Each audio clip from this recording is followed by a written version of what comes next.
दुनिया में क्या कुछ हो रहा है आप सब देख रहे हो। जब कोई देश अपने अस्तित्व की लड़ाई लड़ता है, अपनी एग्जिस्टेंस की लड़ाई लड़ता है, तो उस लड़ाई के अंदर वो किसी भी हद तक जाता है। अगर ये वॉर 2, 4, 6 महीने, साल, 2 साल खिंच गई, जैसे पैलेस्टीन या यूक्रेन की लड़ाई है, तो तेल का भाव कहाँ जाएगा? नेशन स्टेट के अंदर जो परेशानियां आ रही हैं, जो चैलेंजेस आ रहे हैं, जो एग्जिस्टेंस का क्राइसिस आ रहा है, उस क्राइसिस से बचने का अब नेटवर्क स्टेट एकमात्र तरीका है। देखते देखते पिछले 3 साल में 10-12 देश ऐसे हैं जो युद्ध के अंदर बुरी तरह से फंस चुके हैं और उससे बाहर आने का कोई रास्ता नहीं है। आने वाले समय में क्रिप्टो करेंसीज एकमात्र ऐसा तरीका रहेगा जिसमें लोग वेल्थ को, मोस्ट इंपॉर्टेंट वैल्यूएबल एसेट्स को सेल्फ कस्टडी करना चाहेंगे। तो क्या क्या आप चीजें देख रहे हो कि ईरान और ये यूएस की वॉर रुकने के बाद कौन कौन से बड़े बदलाव आप देखोगे? इस बार जो मिडिल ईस्ट में खासकर ऑयल ट्रेड को या कैपिटल फ्लो को जो झटका लगा है, ये झटका कोई छोटा मोटा झटका नहीं, ये झटका बहुत गहरा झटका। इस समय क्रिप्टो सबसे इंपॉर्टेंट एसेट है, स्टॉक मार्केट से ज्यादा, रियल एस्टेट मार्केट से ज्यादा, गोल्ड और सिल्वर से ज्यादा। डोनाल्ड ट्रंप ने ना दुनिया को ऐसे ऐसे जगह लाके खड़ा कर दिया है, आपको ये पता ही नहीं है ये जो शांतिपूर्वक आप जो माहौल देख रहे हो, ये कल वो क्या माहौल कर दिखा। अमेरिका को जब ये लगना शुरू हो गया कि अब मिडिल ईस्ट इसके ऊपर डिपेंडेंट नहीं है, तो कुछ ऐसा किया जाए कि यार ये कम से कम कभी ऐसी स्थिति में ना आए कि हमारे लिए खतरा बन सके। एसेट की सेल्फ कस्टडी नेचर और उसकी जो डिसेंट्रलाइज्ड नेचर है, सेंसरशिप रेजिस्टेंट नेचर है, ये उसको अनेबल कर रही है एक ब्राइट फ्यूचर के लिए। इसलिए आज के समय में जो सेफेस्ट एसेट बन रहा है वो बेसिकली क्रिप्टो बन रहा है। आप ये मत सोचिए कि अगर आज 10 million, 20 million, 50 million, 100 million transactions on chain हो रही हैं, तो ये ट्रांजैक्शंस का असर हमारी पॉलिटिक्स पर, हमारे रूल्स एंड रेगुलेशंस पर नहीं पड़ेगा।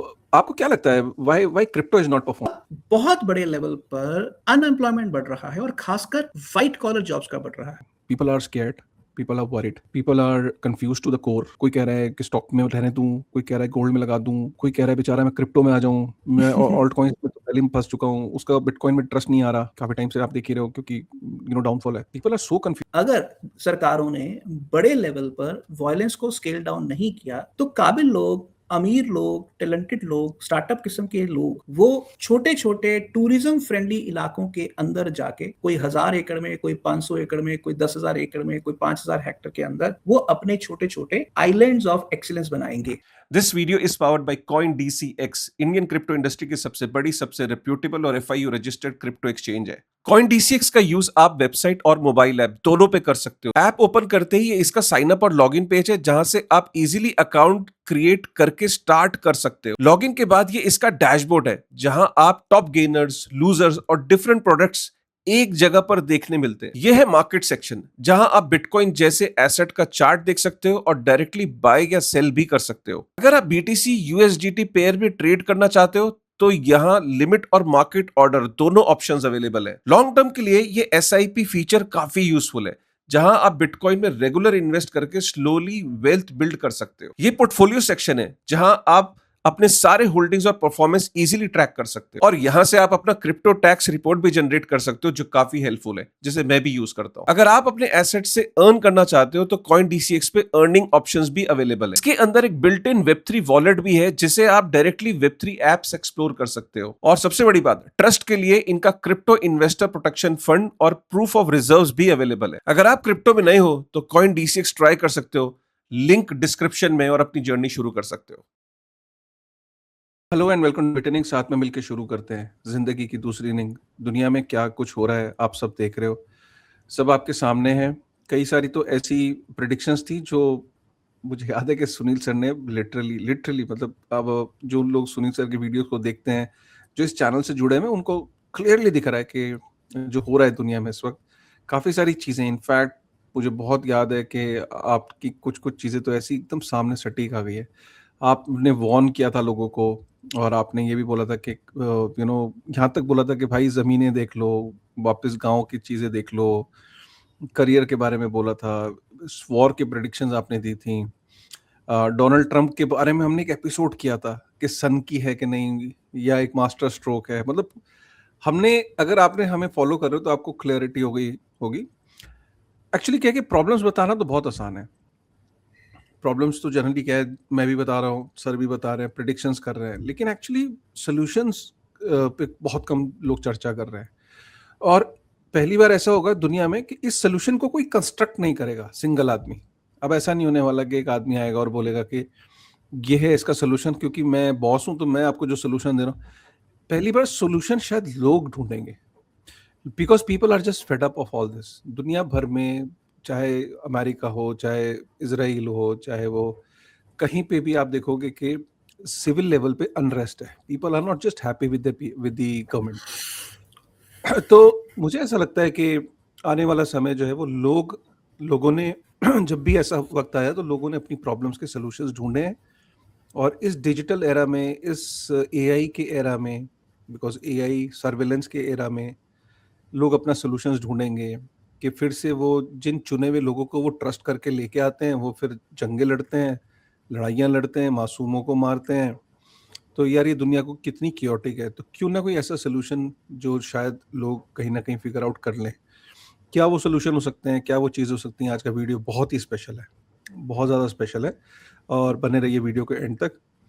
बहुत ही ओपन एंडेड डिस्कशन है, कोई as a particular set agenda नहीं सेट किया गया आज हम ये बात करेंगे, लेकिन इतना पता है कि आज कुछ आप टेक अवे लेके जाओगे और पॉजिटिव वे में। सो सुनील सर, वेलकम। आपका ओवरऑल क्या टेक है सर दुनिया में इस टाइम जो चल रहा है? काशिफ, पहले तो बहुत बहुत शुक्रिया मुझे बुलाने के लिए। और मैं अपने दर्शकों के लिए, आप लोगों के लिए एक बात बताना चाहता हूं कि मैं इस समय नेटवर्क स्कूल में हूं। ये सिंगापुर और मलेशिया के बॉर्डर पर एक जौहर बाहरू स्पेशल इकोनॉमिक जोन है। इसको आप छोटा सा दुबई समझ सकते हैं। और मैं यहाँ पर बालाजी द्वारा एस्टैब्लिश नेटवर्क स्कूल के अंदर 1 महीने के लिए आया हूँ। और यहाँ पर मैं प्रेजेंटेशंस कर रहा हूँ, वर्कशॉप्स कर रहा हूँ, परफॉर्मेंसेस कर रहा हूँ। तो उसी सिलसिले में जो हम काम मैं और काशिफ काफ़ी लंबे समय से कर रहे थे, आज उसकी एक सही दिशा हमारे सामने बिल्कुल नज़र आ रही है। और मैं उसी दिशा के बारे में आप सबसे बात करना चाहता हूँ। मैं आपको इस बात को शुरू करने से पहले 2-4 सवालों से, 2-4 प्रश्न चिन्हों से शुरू करना चाहता हूँ।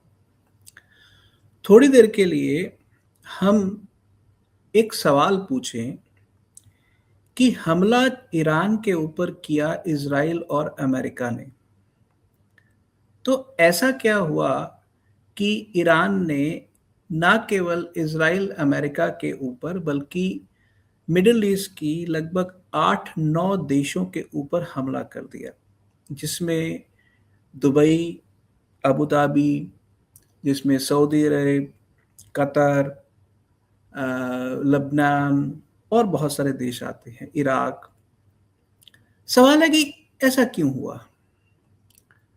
एक जवाब इसका ये आ सकता है कि इन देशों के अंदर अमेरिकी सेना के अड्डे थे, इस कारण हुआ। बट सवाल ये है कि जब कोई देश अपने अस्तित्व की लड़ाई लड़ता है, अपनी एग्जिस्टेंस की लड़ाई लड़ता है, तो उस लड़ाई के अंदर वो किसी भी हद तक जाता है।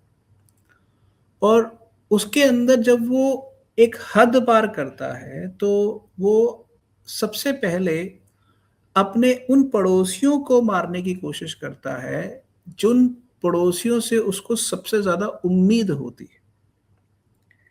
अब ईरान इस समय एक ऐसे कगार पर है जहां पर अब हम सबका एक ही डर रह गया है कि कहीं ईरान के अंदर न्यूक्लियर बम तैयार तो नहीं हो चुका हुआ।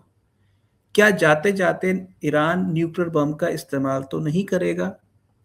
या हमारे दिमाग में ये डर रह रहा है कि अगर ये वॉर 2-4-6 महीने, साल, 2 साल खिंच गई, जैसे पैलेस्टीन या यूक्रेन की लड़ाई है, तो तेल का भाव कहाँ जाएगा?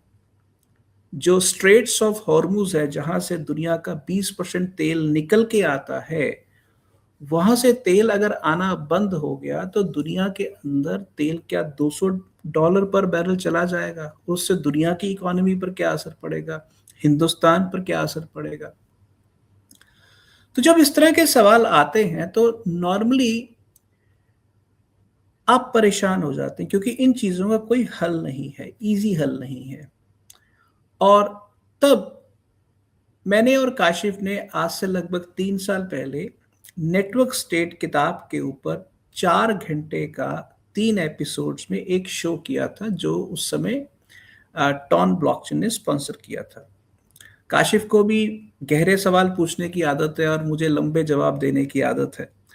तो 4 घंटे का शो हमारा बहुत लोगों ने पसंद किया था। मैं उसी चीज़ को आप लोगों को दोबारा याद दिलाना चाहता हूँ कि नेटवर्क स्टेट असल में नेशन स्टेट के अंदर जो परेशानियां आ रही हैं, जो चैलेंजेस आ रहे हैं, जो एग्जिस्टेंस का क्राइसिस आ रहा है, उस क्राइसिस से बचने का अब नेटवर्क स्टेट एकमात्र तरीका है। जैसे मैं आपको एक सिंपल सा सवाल पूछता हूं, अगर आपके दुबई के किसी बैंक में $10 बिलियन पड़े हुए हैं, ओके, तो और वहां पर आपने और बहुत सारी इन्वेस्टमेंट्स की हुई हैं, रियल एस्टेट खरीदा हुआ है, या सऊदी अरब में आपने इस तरह का कुछ किया हुआ है, तो सडनली बहुत बड़े लेवल पर ऐसे हजारों लाखों लोग हैं जिनको परेशानी हो रही है और वो अपना पैसा वहां से ट्रांसफर नहीं कर पाएंगे। क्या उनके मन में ये नहीं आ रहा होगा कि अगर पैसा बिटकॉइन में रखा होता, ईथर में रखा होता, या किसी और ऑल्ट कॉइन में रखा होता, सोलाना में रखा होता, बैट में रखा होता, पॉलीगॉन में रखा होता, तो ये टेंशन ना होती? उनके मन में बिल्कुल आता होगा। उनके मन में ये भी आता होगा कि एक ही देश के अंदर, जो टैक्स फ्रेंडली देश हैं, एक ही देश के अंदर इतने बड़े रिसोर्सेस के बजाय अगर उन्होंने 4 छोटे-छोटे नेटवर्क स्टेट्स के अंदर एक-एक साल के लिए मेंबरशिप खरीदी होती, एक-एक साल के लिए डिजिटल नोमैड वीज़ा खरीदा होता, क्या लोगों के मन में ये नहीं आता होगा कि अगर जो चीज़ यूक्रेन से शुरू हुई, फ़लस्तीन में गई, इज़राइल में गई, अब ईरान में आई, दुबई में गई, देखते-देखते पिछले 3 साल में 10-12 देश ऐसे हैं जो युद्ध के अंदर बुरी तरह से फँस चुके हैं और उससे बाहर आने का कोई रास्ता नहीं है। तो ये वही चीज़ नहीं है जो मैं पहले कहता था कि बुड्ढों की लड़ाई हो रही है। यानी कि डूबती हुई नेशन स्टेट्स डूबते-डूबते एक दूसरे को तबाह कर रही हैं। तो इसका मतलब है कि ये जो सेंट्रलाइजेशन का रिजीम है, ये ना केवल कमजोर हो रहा है बल्कि इसकी मति भ्रष्ट भी हो रही है। ये किसी एक जगह नहीं हो रहा। तो इसका मतलब ये है कि लोग इस परेशानी के अंदर एक बार तो सोचने पर मजबूर हो जाएंगे कि यार ये कब रुकेगा? कब रुकेगा? आज अमेरिका के अंदर ये भी होना शुरू हो गया कि यार डोनाल्ड ट्रंप को रोकना पड़ेगा। अरे जो बंदा इस वादे पर आया था कि भाई वो कुछ बड़ा करेगा, सही करेगा, ये किस तरफ जा रहा है? तो इसलिए फंडामेंटली नेशन स्टेट के अंदर एक बहुत बड़ा क्राइसिस आ चुका है और लोग नेशन स्टेट को छोड़ के एक नेटवर्क स्टेट के आइडियल की तरफ बढ़ना शुरू हो चुके हैं।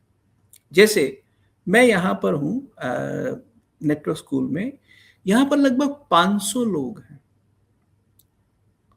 और 500 में से लगभग 400 लोग ऐसे हैं जो स्टार्टअप्स बना रहे हैं। 500 में से 400, और दुनिया के लगभग 125 देशों से लोग यहां हैं, 100 से ज्यादा देशों से। ऐसा क्या है कि एक जगह पर 125 देशों के लोग आके रह रहे हैं और स्टार्टअप्स बना रहे हैं, और उसमें से लगभग आधे स्टार्टअप्स क्रिप्टो के हैं और बाकी स्टार्टअप्स एआई के हैं। ऐसा क्या है? इसका मतलब है कि दुनिया के अंदर जो सोचने समझने वाले टैलेंटेड लोग हैं, वो एक दिशा का निर्धारण कर रहे हैं, और वो दिशा ये है कि हमें अपने भेदभाव भूल के, अपनी करेंसियों के डिफरेंसेस भूल के, हमें वेल्थ बिल्डिंग का जो नया पैराडाइम पैदा हो रहा है, जो क्रिप्टो और एआई के अंदर है, उसको एम्ब्रेस करना है। इतनी सीधी और सरल बात अगर 125 देशों के 500 हाईली टैलेंटेड लोग कह रहे हैं और करके दिखा रहे हैं, तो क्या ये चीज आने वाले समय में दुनिया के तमाम इलाकों में, हर कोने में नहीं होएगी? कहीं 20,000, कहीं 50,000, कहीं 10 लाख, कहीं 50 लाख, कहीं 20 लाख, कहीं 5 लाख का की आबादी के अलग अलग नेटवर्क स्टेट नहीं बनेंगे? क्या सरकारें अपनी रियल एस्टेट को बचाने के लिए वहां पर छोटे छोटे स्पेशल इकोनॉमिक जोन नहीं बनाएंगे? आपकी जानकारी के लिए बता दूं कि मैं जो नेटवर्क स्कूल है, ये मलेशियन गवर्नमेंट ने सिंगापुर सरकार के साथ कोलैबोरेशन करके एक स्पेशल इकोनॉमिक जोन बनाया है, जहां पर लगभग 20,000 लोगों के रहने की जगह है, 10,000 से ज्यादा फ्लैट हैं, समंदर के किनारे उन्होंने ये जगह बनाई है, और यहाँ पर रहने वाले लोगों को जैसे दुबई में सुविधाएं मिलती हैं, लगभग वैसे ही सुविधाएं यहाँ मिल रही हैं। पर ये दुबई से बहुत छोटा है। पर सवाल ये है, क्या गोवा के अंदर नहीं बनाया जा सकता है? क्या कलकत्ता के पास नहीं बनाया जा सकता है? क्या पौंडीचेरी के पास नहीं बनाया जा सकता है? क्या वाइजैक में नहीं बनाया जा सकता है? क्या केरला में कोडाई कनाल के पास नहीं बनाया जा सकता? क्या कश्मीर में नहीं बनाया जा सकता? क्या हिमाचल में नहीं बनाया जा सकता? क्या जयपुर के पास नहीं बनाया जा सकता? अल्टीमेटली हम लोगों को, अगर हम पूरे देश को नहीं बदल सकते, तो क्या गुजरात के गिफ्ट सिटी में नहीं बनाया जा सकता? हम लोगों को जहां पर ऑलरेडी इंफ्रास्ट्रक्चर है, उन इंफ्रास्ट्रक्चर्स के अंदर एक बेहतर संभावना, लोगों को दुनिया भर से इनवाइट करना क्या बहुत मुश्किल काम है? क्या बिट-इनिंग के जरिए ये मैसेज दुनिया भर के लोगों तक नहीं पहुंचाया जा सकता? बिल्कुल पहुंचाया जा सकता है। अल्टीमेटली हम लोगों को सबसे पहले क्या चाहिए? सबसे पहले हमें चाहिए शांति, नॉन वायलेंस। दूसरी चीज हमें क्या चाहिए? हमें चाहिए वेल्थ बिल्डिंग। तीसरी चीज हमें क्या चाहिए? कोलैबोरेशन। कोलैबोरेशन कब होगी? जब भेदभाव नहीं होगा, तो जहां पर अलग अलग देशों के लोग आके रह सके, धर्म के, जाति के, नेशनैलिटी के, एथनिसिटी के। सवाल ये है कि नेटवर्क स्टेट एक ऐसा आइडिया है, जो आइडिया हाईली टैलेंटेड लोगों के लिए, हाई क्वालिटी हैबिटेट सिस्टम्स के लिए एक बहुत ही बढ़िया चॉइस है, और उसकी शुरुआत हो चुकी है। जुजालू एक नेटवर्क स्टेट बन रहा है, नेटवर्क स्कूल यहाँ पर एक स्टेट बन रहा है, और ये धीरे धीरे फैल रहा है। और जो आज हो रहा है, मेरी ये समझ बन रही है कि आने वाले समय में क्रिप्टो करेंसीज एकमात्र ऐसा तरीका रहेगा जिसमें लोग वेल्थ को, मोस्ट इंपॉर्टेंट वैल्यूएबल एसेट्स को सेल्फ कस्टडी करना चाहेंगे। और क्रिप्टो के अलावा ऐसा दुनिया में कोई भी एसेट नहीं है जिसमें सेल्फ कस्टडी लोगों के हाथ में है। एक सेल्फ रिकवरी फेज याद कर लो, एक सीक्रेट रिकवरी फ्रेज याद कर लो, और खत्म कहानी।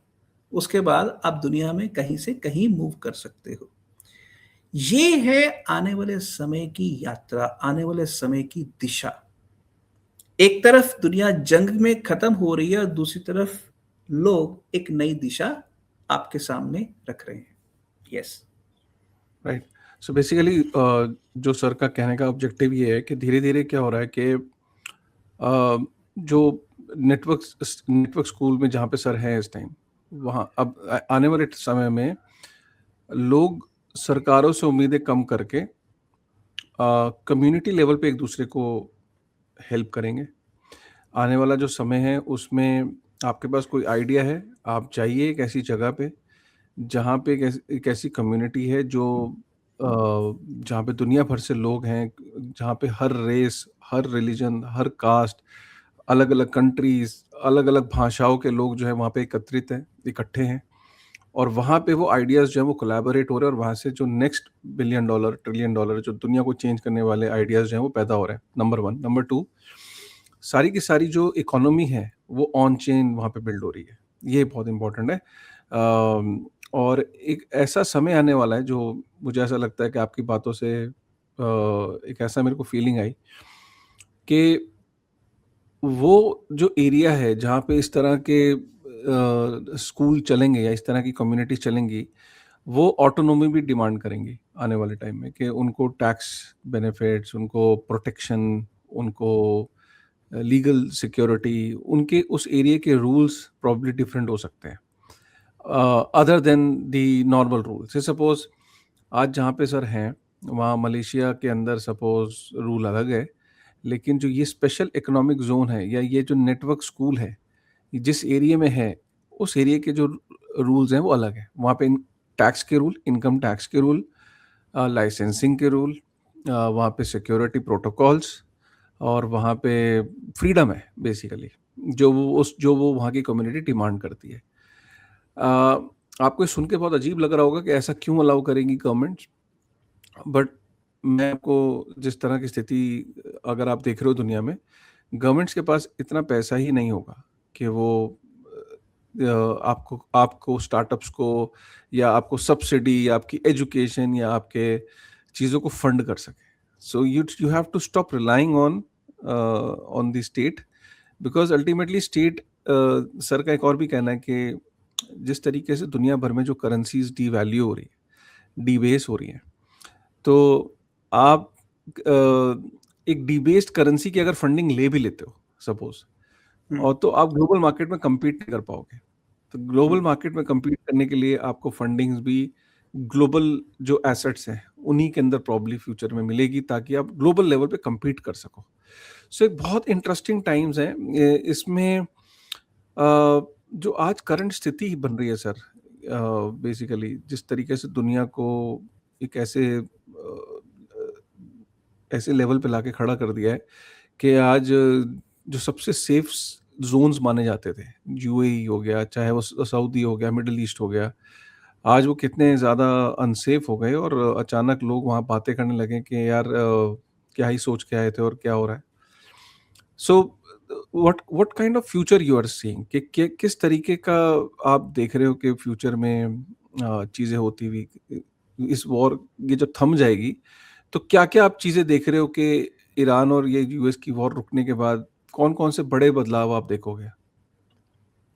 देखिए, पहली बात, इस बार जो मिडल ईस्ट में खासकर ऑयल ट्रेड को या कैपिटल फ्लो को जो झटका लगा है, ये झटका कोई छोटा-मोटा झटका नहीं है। ये झटका बहुत गहरा झटका है। मैं आपको उदाहरण के लिए ऑयल ट्रेड की उदाहरण देता हूँ। दुनिया में जितना भी ऑयल ट्रेड होता है, उस ट्रेड के पीछे की एक कंडीशन होती है। कंडीशन ये होती है कि जो तेल का जहाज होता है, जिसको टैंकर बोलते हैं, उसके इंश्योरेंस होना बहुत ज़रूरी होता है। ओके? मान लीजिए एक टैंकर का $10 मिलियन का इंश्योरेंस हुआ हुआ है कि खुदा ना खास्ता अगर कल को कोई एक्सीडेंट हो जाए, तो भेजने वाली कंपनी जो है, उसका नुकसान नहीं होगा। ओके? पर सवाल ये है कि जब से ये युद्ध शुरू हुआ है कि दुनिया की जो मेजर इंश्योरेंस कंपनियां हैं, उन्होंने स्ट्रेट्स ऑफ हॉर्मुज, जो जहां से ईरान के बगल से 13 किलोमीटर का एक समुद्री रास्ता है जहां से जहाज गुजरते हैं, उस पूरे एरिया से जो भी जहाज गुजरते हैं उनका इंश्योरेंस इन कंपनियों ने बंद कर दिया है, विच बेसिकली मीन्स कि तेल के दाम बढ़ने का सबसे बड़ा कारण ये है। ओके? इसका मतलब ये है कि जो आपको 70 रुपए का ब्रेंट क्रूड मिलता था, अब 110 का मिल रहा है। क्योंकि जो बेचने वाला है उसने अपने खर्चे भी पूरे करने हैं, अपने घाटे भी पूरे करने हैं, और अगर कल को कोई एक्सीडेंट हुआ तो उसका इंतजाम भी करना है। तो पहली बात, ऑयल ट्रेड इस राह पर चल चुका है कि उसके प्राइसेस घटते तो मुझे नजर नहीं आते हैं, अभी तो मुझे ये बढ़ते ही नजर आ रहे हैं। ये हो सकता है $150 भी चला जाए और हो सकता है $200 भी चला जाए, विच बेसिकली मीन्स ये इंडिया और चाइना जैसी इंपोर्टिंग ऑयल इंपोर्टिंग नेशंस के लिए बहुत बड़ा खतरा है। आप बहुत बड़े लेवल पर महंगाई देखेंगे, हर चीज की महंगाई देखेंगे, पहली बात। दूसरी बात यह है कि गोल्ड का जो मूवमेंट है दुनिया के अंदर, 1200 टन गोल्ड दुबई से हर साल मूव होता है, थ्रू दुबई मूव होता है। वो अफ्रीका से आता है, लैटिन अमेरिका से आता है, और जगहों से आता है, और वहां से मूव होके वो इंडिया और चाइना और देशों में जाता है। अब ये 1200 टन गोल्ड, टन मतलब आप सोच के देखिए कि कितनी बड़ी अमाउंट होती होगी।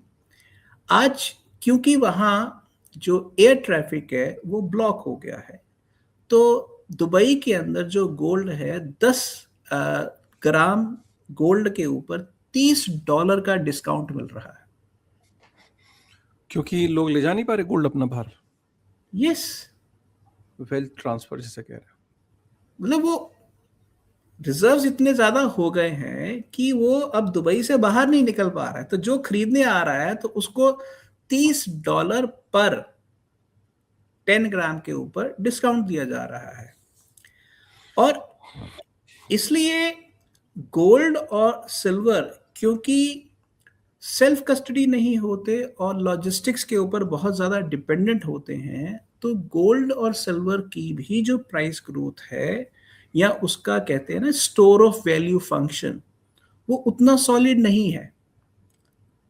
तो अगर आप ये दो चीज़ों को ध्यान में रखें और तीसरा सवाल ये पूछें कि क्या 25 साल के लिए $2 मिलियन का एक फ्लैट खरीदना दुबई में या सऊदी अरब में एक राइट इन्वेस्टमेंट है,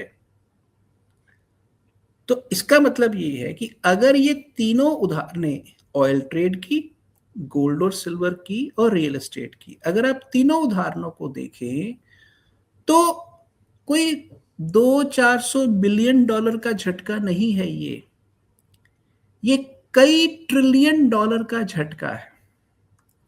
और ये कई ट्रिलियन डॉलर का झटका जो है, ये इसकी कमी, इसकी भरपाई पूरी होने वाली नहीं है। अगर ये भरपाई पूरी होने वाली नहीं है तो आपके पास अब सोचने के लिए क्या रास्ता बचता है? आपके पास यही रास्ता बचता है कि आप उस एसेट की तरफ ध्यान दो, नंबर 1 जो एसेट इमर्जिंग एसेट हो, नंबर 2 सेल्फ कस्टडी हो, और नंबर 3 आप दुनिया के अंदर कहीं भी लेके जाएं उस एसेट को इस्तेमाल कर सकते हो। तो उस लेवल पर इस समय क्रिप्टो सबसे इंपॉर्टेंट एसेट है, स्टॉक मार्केट से ज्यादा, रियल एस्टेट मार्केट से ज्यादा, गोल्ड और सिल्वर से ज्यादा।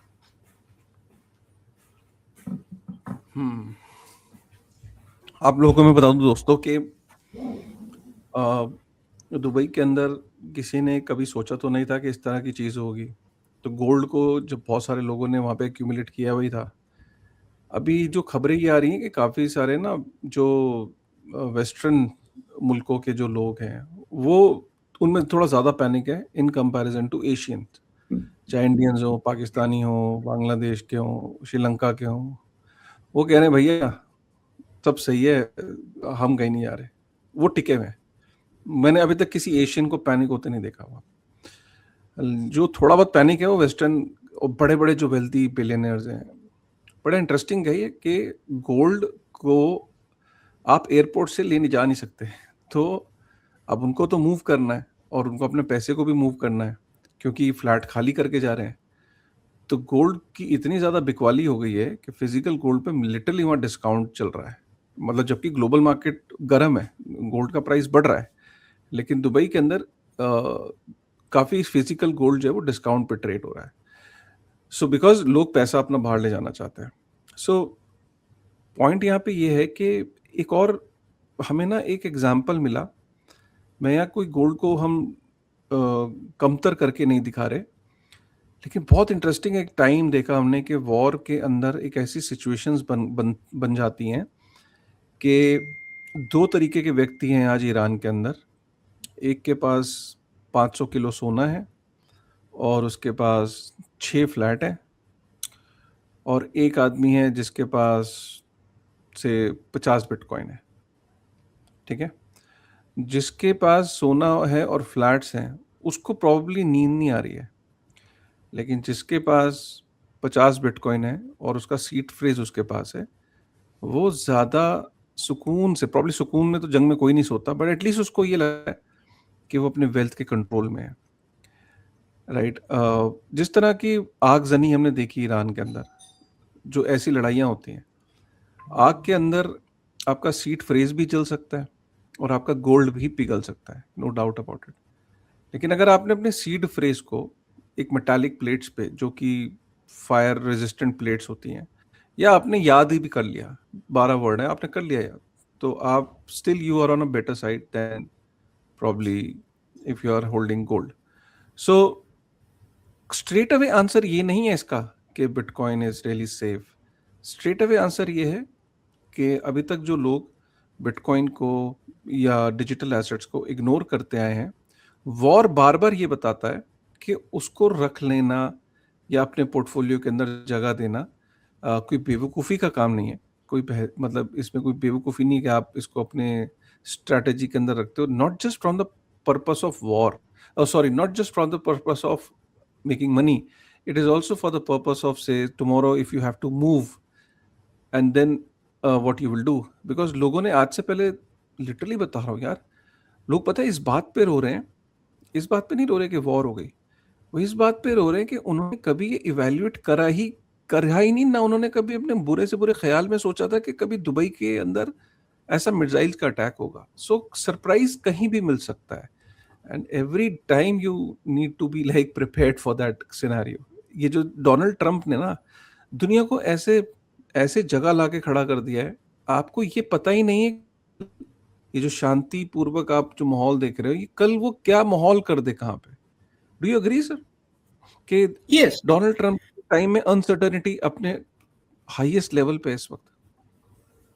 देखिए इसमें कोई शक नहीं है कि डोनाल्ड ट्रंप के समय में अनसर्टेनिटी काफ़ी हाई है. बट सवाल ये है कि अमेरिका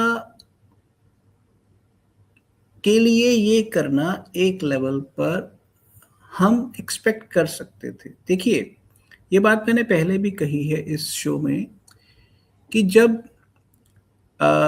सद्दाम हुसैन ने कुवैत पर कब्जा किया था और पूरी दुनिया ने कुवैत का साथ दिया और सद्दाम हुसैन को कुवैत से धकेलने के लिए अमेरिका की लीडरशिप में पूरा का पूरा दुनिया सद्दाम हुसैन के खिलाफ जब हुई थी, तो सद्दाम हुसैन को जब ये लगा कि वो हार रहा है, तो उसने जाते जाते कुवैत के 600 कुओं को आग लगा दी थी, तेल के कुओं को. और उन तेल के कुओं को बुझाने में कई हफ्ते, कई महीने लग गए थे. ठीक है. उसी तरह से जब एक बहुत पावरफुल व्यक्ति या पावरफुल एम्पायर हार रही होती है, तो हारते हारते जो उसके पॉइंट ऑफ कंट्रोल होते हैं, जो जो इलाकों पर उसका कंट्रोल होता है, वो उनकी तबाही का रास्ता बीच देती है. और अमेरिका का मिडिल ईस्ट से कंट्रोल कम हो रहा था बिकॉज ऑफ 2-3 फैक्टर्स. पहला, चाइना इन्फ्लुएंस वहाँ बढ़ रहा था. दूसरा, जो 50 साल की ट्रीटी हुई थी सऊदी अरेब और अमेरिका के बीच में कि डॉलर में ही ट्रेड होगा, वो खत्म हो रही थी. और अब यही देश ऑयल के अलावा और बहुत किस्म की ट्रेडिंग चीज़ें कर रहे थे, गुड्स ट्रेड, सर्विसेज ट्रेड और बहुत सारी चीज़ें कर रहे थे और ग्लोबल कैपिटल को अट्रैक्ट कर रहे थे. तो अमेरिका को जब ये लगना शुरू हो गया कि अब मिडिल ईस्ट इसके ऊपर डिपेंडेंट नहीं है, तो कुछ ऐसा किया जाए कि यार ये कम से कम कभी ऐसी स्थिति में ना आए कि हमारे लिए खतरा बन सके, और वही हुआ है। उसने रशिया को उलझा दिया यूक्रेन के अंदर, और मिडिल ईस्ट को ईरान वॉर और पैलेस्टीन वॉर के अंदर उलझा दिया है, ताकि कल को कोई भी बड़ा सुपर पावर अमेरिका को चैलेंज ना कर सके। ये बात बहुत स्पष्ट हमें नजर आ रही है। पर सवाल ये है कि दुनिया के अंदर बुरे से बुरे हालातों में लोग कोई ना कोई तो सेफ हेवन ढूंढेंगे। अगर सेफ हेवन दुबई नहीं रहता है तो सेफ हेवन क्या है? कहीं भी हो, चाहे आप, ये तो जरूरी नहीं है कि आप अमीर हैं तभी आप क्रिप्टो में डालेंगे। अगर मिडिल क्लास तो भी तो आप क्रिप्टो में डालेंगे। मान लीजिए आपके पास 1 करोड़ रुपया नहीं है डालने को, पर अगर मान लीजिए आपके पास सिर्फ 10 लाख रुपया है और 10 लाख का आप बिटकॉइन खरीद के रख लेते हो और वो कल को बिटकॉइन 5 गुना बढ़ जाता है, तो आपका तो 10 लाख 50 लाख का हो गया। So what I am trying to say here is कि एसेट की सेल्फ कस्टडी नेचर और उसकी जो डिसेंट्रलाइज्ड नेचर है, सेंसरशिप रेजिस्टेंट नेचर है, ये उसको अनेबल कर रही है एक ब्राइट फ्यूचर के लिए। इसलिए आज के समय में जो सेफेस्ट एसेट बन रहा है वो बेसिकली क्रिप्टो बन रहा है। अब इसको और किस डायरेक्शन में ले जा सकते हैं सर, डिस्कशन को? देखिए, इस चीज को थोड़ा सा ना ध्यान से समझिए। मैं आपको नेटवर्क स्टेट के बारे में एक सिंपल सा एक डेफिनेशन बताता हूं। देखिए, बिटकॉइन क्या है? Peer to peer electronic cash है। दुनिया की जितनी भी क्रिप्टो करेंसीज हैं वो पीयर टू पीयर होती हैं। पीयर टू पीयर मिलके एक ऑनलाइन कम्युनिटी बनती है, और वो ऑनलाइन कम्युनिटी जब बड़ी होती जाती है तो एक बहुत बड़ी नेटवर्क सोसाइटी बनाती है। फिर वो नेटवर्क सोसाइटी एक नेटवर्क यूनियन बनाती है, और फिर वो नेटवर्क यूनियन एक नेटवर्क स्टेट बनाती है। एम आई राइट? कि धीरे धीरे धीरे करते करते इसका साइज बढ़ता जाता है कि एक पॉइंट ऐसा आता है कि आपके क्लाउड के अंदर 10 मिलियन यूजर्स हो गए। तो 10 मिलियन यूजर्स ने डिसाइड किया कि हम श्रीलंका के अंदर 1000 एकड़ की जगह खरीदेंगे, गोवा के अंदर 500 एकड़ की जगह खरीदेंगे, मलेशिया के अंदर हमने 10,000 एकड़ जगह खरीदी। तो इस तरह से उन्होंने अलग अलग 10-12 आइलैंड्स खरीद लिए, और उन आइलैंड्स की सरकारों से एक डिप्लोमेटिक रिकॉग्निशन ले लिया। तो जो जैसे ही वो डिप्लोमेटिक रिकॉग्निशन मिलता है, तो हम उस डिप्लोमेटिक रिकॉग्निशन के बाद उन आइलैंड्स को नेटवर्क स्टेट कहते हैं। एम आई राइट? अब सवाल ये है कि ये नेटवर्क स्टेट जो है, इसके अंदर अलग अलग किस्म के लोग हो सकते हैं। फॉर एग्जाम्पल, मान लीजिए अच्छे रोबोट्स बनाने वाली फैक्ट्रीज इन्हीं इलाकों में लगे। हो सकता है क्रिप्टो के बड़े बड़े प्रोजेक्ट्स इन इलाकों में ही विकसित हो सकता है कि बेसिकली जो कार्बन के कारण, CO2 के कारण जो ग्लोबल वार्मिंग है, उसको रिप्लेस करने के लिए जो नई टेक्नोलॉजीज आ रही हैं वो वहां विकसित हो। सवाल ये है कि अल्टीमेटली लोग क्या कर रहे हैं? पहले क्लाउड में एप्लीकेशंस बना रहे हैं क्रिप्टो प्रोटोकॉल्स के ऊपर, ब्लॉकचेन्स के ऊपर। वो एप्लीकेशन जैसे जैसे स्केल हो रही हैं, उन स्केल को का फायदा लेके वो एप्लीकेशंस दुनिया भर में अपनी अपनी नेटवर्क स्टेट्स बना रही हैं। और ये ट्रेंड अब एक्सपोनेंशियल लेवल पर जा रहा है। ये बहुत बहुत इंपॉर्टेंट है। आप ये मत सोचिए कि अगर आज 10 million, 20 million, 50 million, 100 million transactions on chain हो रही हैं, तो ये ट्रांजैक्शंस का असर हमारी पॉलिटिक्स पर, हमारे रूल्स एंड रेगुलेशंस पर नहीं पड़ेगा। बट नेटवर्क स्टेट्स एक ऐसा तरीका है कि नेशन स्टेट के साथ बिना झगड़ा किए, नेशन स्टेट के साथ एक डिप्लोमेटिक तरीके से उनके एक छोटे से हिस्से को से रिकॉग्निशन हासिल की जाए, और एक दुबई की बजाय छोटे छोटे 1000 दुबई बना दिए जाए, छोटे छोटे 1000 बाली बना दिए जाए, छोटे छोटे 1000 गोवा बना दिए जाए। इससे क्या है कि पूरा सिस्टम जो है एकदम से रेबेलियन करने के बजाय सरकारों की मर्जी से ही एस्टेब्लिश होना शुरू हो जाए, और सरकारों को इसमें कोई प्रॉब्लम नहीं होगी, क्योंकि जब इतनी बड़ी तादाद में लोग आएंगे तो वो ग्लोबल कैपिटल भी लेके आएंगे, ग्लोबल टैलेंट भी लेके आएंगे, और वहां के रियल एस्टेट के दाम भी बढ़ेंगे।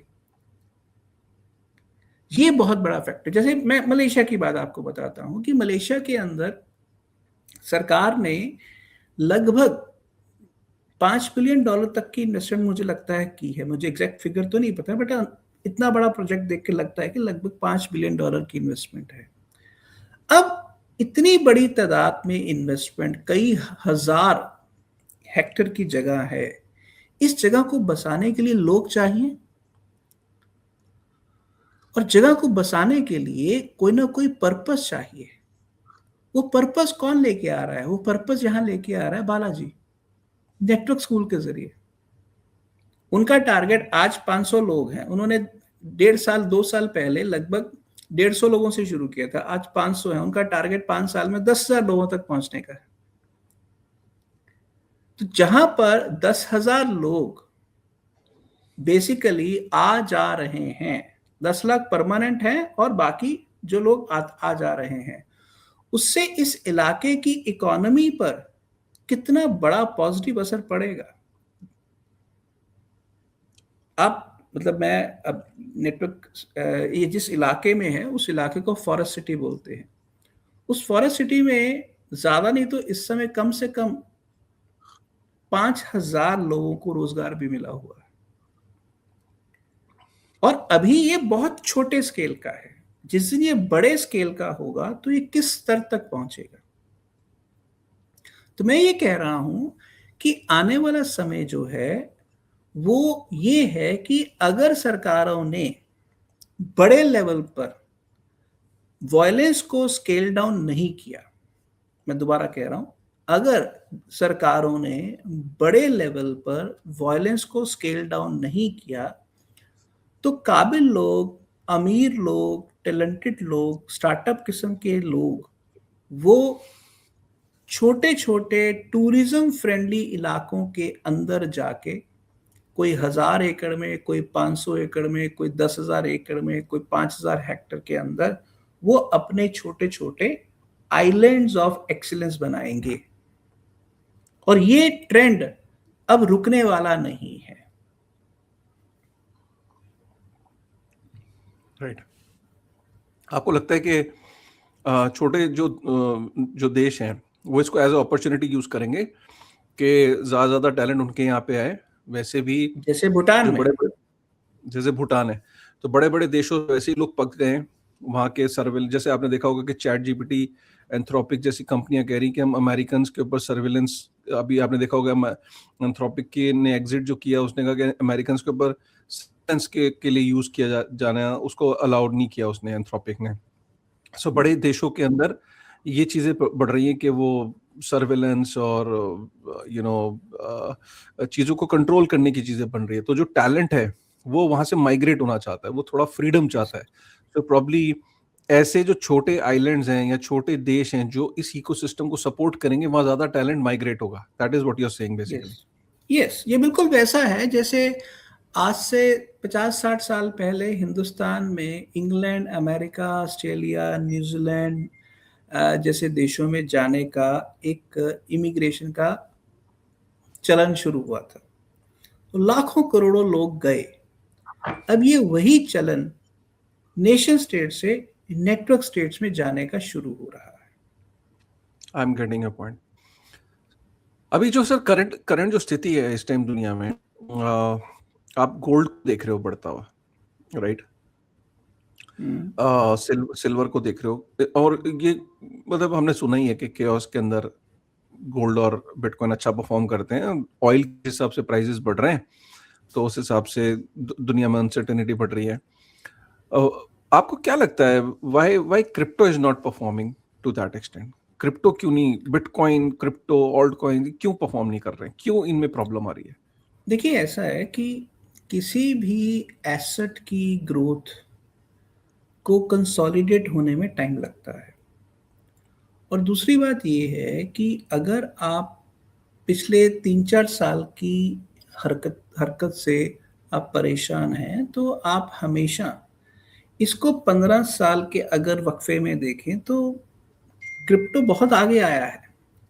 प्रॉब्लम क्या है कि कई बार लिक्विडिटी मूवमेंट्स जो होती हैं, ग्लोबल लिक्विडिटी मूवमेंट्स, वो डिले हो जाती हैं। जैसे आज के तारीख में global liquidity because of euro dollar status या बिकॉज ऑफ वॉर स्टेटस इस समय कहीं ना कहीं अटकी पड़ी है।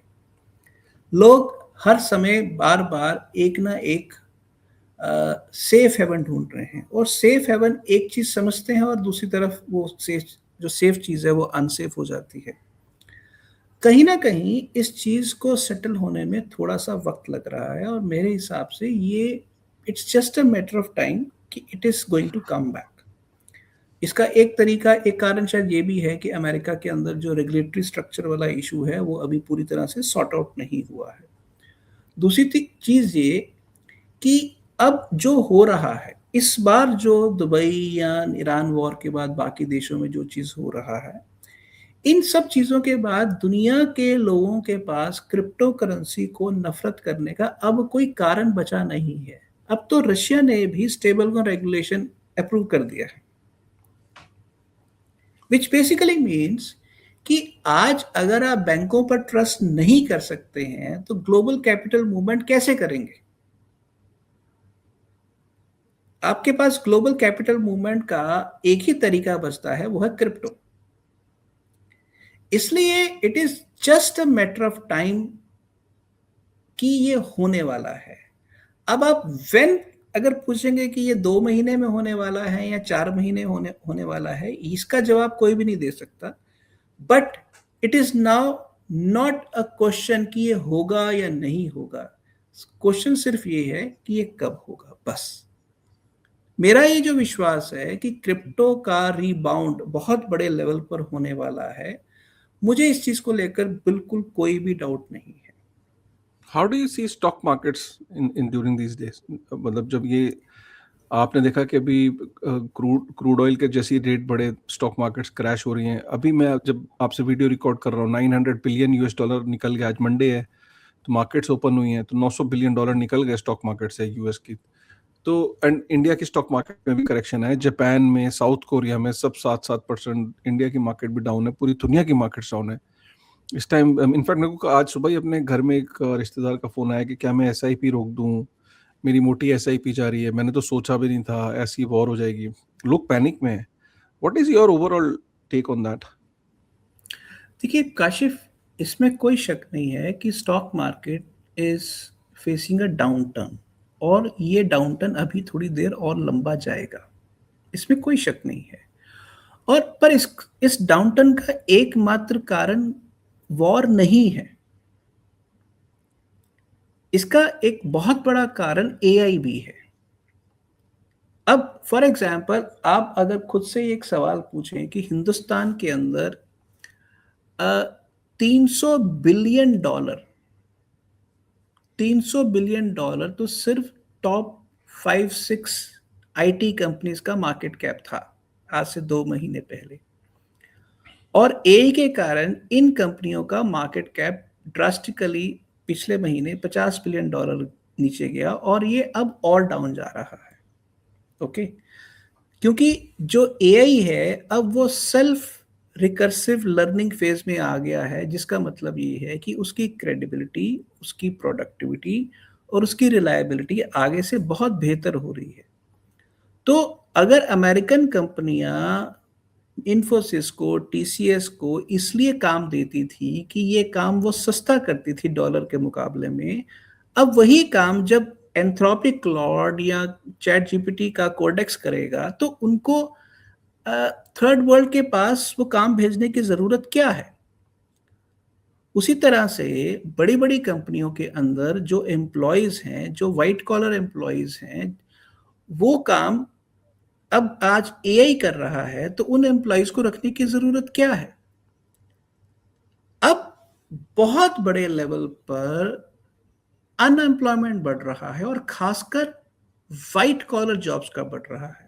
तो जब व्हाइट कॉलर जॉब्स का अनएम्प्लॉयमेंट बढ़ेगा तो सबसे बड़ा क्राइसिस आएगा रिसेशन का, बिकॉज लैक ऑफ कंजम्पशन होगा, रियल एस्टेट डाउन जाएगा, ये लोग शेयर मार्केट में अपने शेयर बेच के अपने आप के बुरे वक्त के लिए लिक्विडिटी अरेंज करेंगे।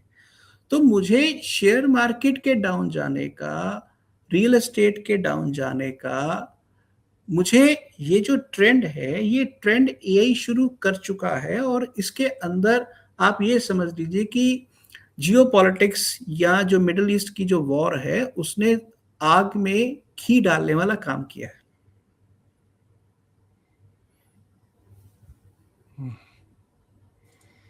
Definitely. I tell you, people are confused. Yes, मैं बता नहीं सकता आपको. People are scared. People are worried. People are confused to the core.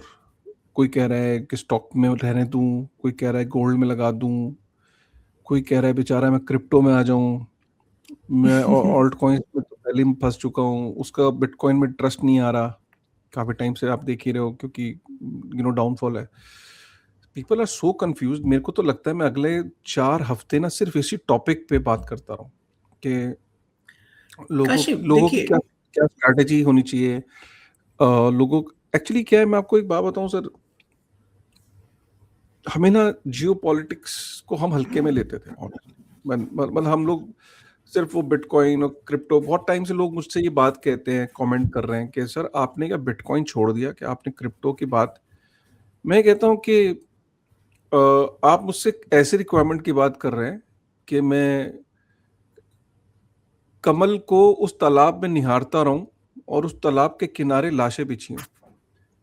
तो मतलब ये कैसे हो सकता है कि आप उस कमल के फूल को निहारते रहो तालाब के अंदर और तालाब के चारों तरफ लाशें बिछी हों. आपका ध्यान ऑब्वियसली उन लाशों पे जाएगा, कमल का फूल आपको याद नहीं आएगा. आप, यही इंसानियत है. इस टाइम जो पूरी दुनिया में जो जियोपॉलिटिकल जो सिनेरियोज हैं वो किस तरीके से शेप हो रहे हैं, क्या उसके पीछे की वजहें हैं, माइन्यूट से माइन्यूट डिटेल्स, छोटी छोटी चीजें कि ये क्यों हो रहा है, ये क्या हुआ, ये इसका क्या रिपरकशंस है. आज सोचो कि अगर किसी आदमी ने 2010 या 2012 में, मैं देख रहा हूँ कुछ प्रोफेसर्स ने वीडियोस बनाए थे कि एक दिन ऐसा होगा, वो वीडियोस वायरल हो रहे हैं. एक प्रोफेसर है चाइना का, उसने ये 2024 में प्रेडिक्ट किया था, वो वायरलिटी पकड़ गया. अब उस टाइम बेचारे के व्यूज हजारों में भी नहीं थे, हजारों मतलब कोई पूछता भी नहीं था उस वीडियो को. आज वो वीडियो मिलियंस में चला गया. अब लोग ये कह रहे हैं कि काश हमने इसको पहले सुन लिया होता, तो आज हम अपनी चीजों को. तो मैं कंटेंट क्रिएशन की जर्नी में मैं इस चीज का बड़ा महत्व समझता हूं कि इसीलिए मैं दोस्तों ये चाहता हूं कि आप कमेंट करिए कि आप किस तरह की कंटेंट देखना चाहते हो, आप क्या चाहते हो. हम दोनों से देखिए कुछ आपकी काशिफ, एक्सपेक्टेशन होगी. इसीलिए मैं बिटिनिंग चैनल पर बार बार क्यों बात करता हूं कि इस चैनल पर सिर्फ क्रिप्टो की बात नहीं होती है, इसमें हमारे समाज के साथ जो कुछ भी हो रहा है उन सभी मुद्दों की जितनी ज्यादा हो सकती है बात होती है, क्योंकि क्रिप्टो समाज से टूटा हुआ नहीं है.